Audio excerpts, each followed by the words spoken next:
So why did I make that album Believe?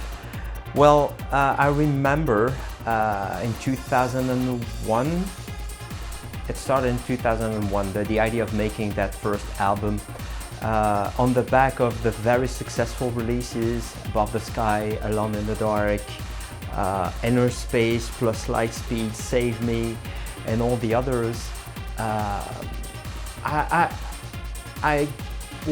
I kept making those incredible tunes back in the day, and the idea of putting an album together came quite quickly, and in a matter of, well, let's say 3 to 6 months, it was there.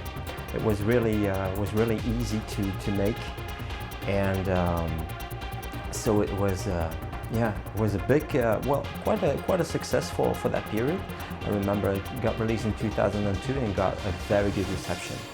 What inspired me to make Believe? First of all, the incredible multitude of sounds that I could gather on the back of the first tracks and everything, plus my collaboration with Armin van Buuren called Sunspot on that album, and that got released as a single first of all, and then I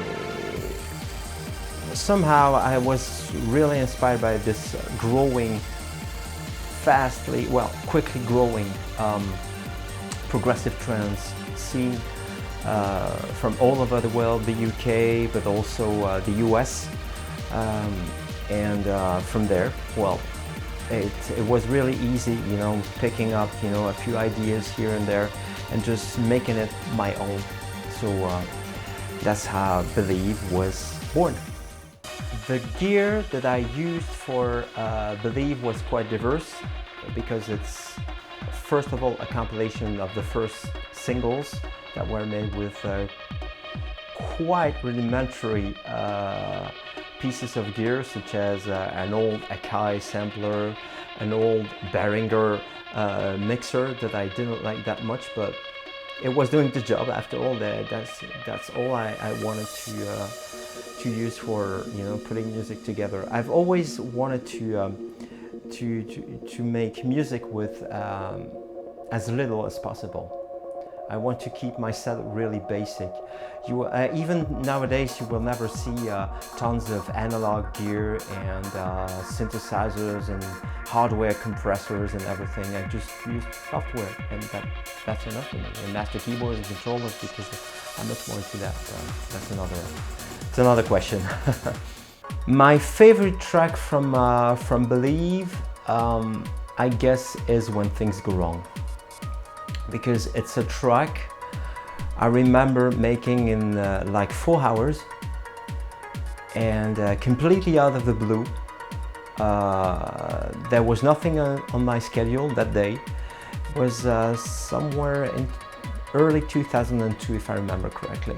It was done on my computer. It was a Mac with just a Pro Tools system, and all the sounds that you can hear were made with just the computer and an external synthesizer from Roland, if I remember correctly. That's it. That's basically it. When inspiration comes and you just make those things happen, and you call it a day. I just got lucky, I guess.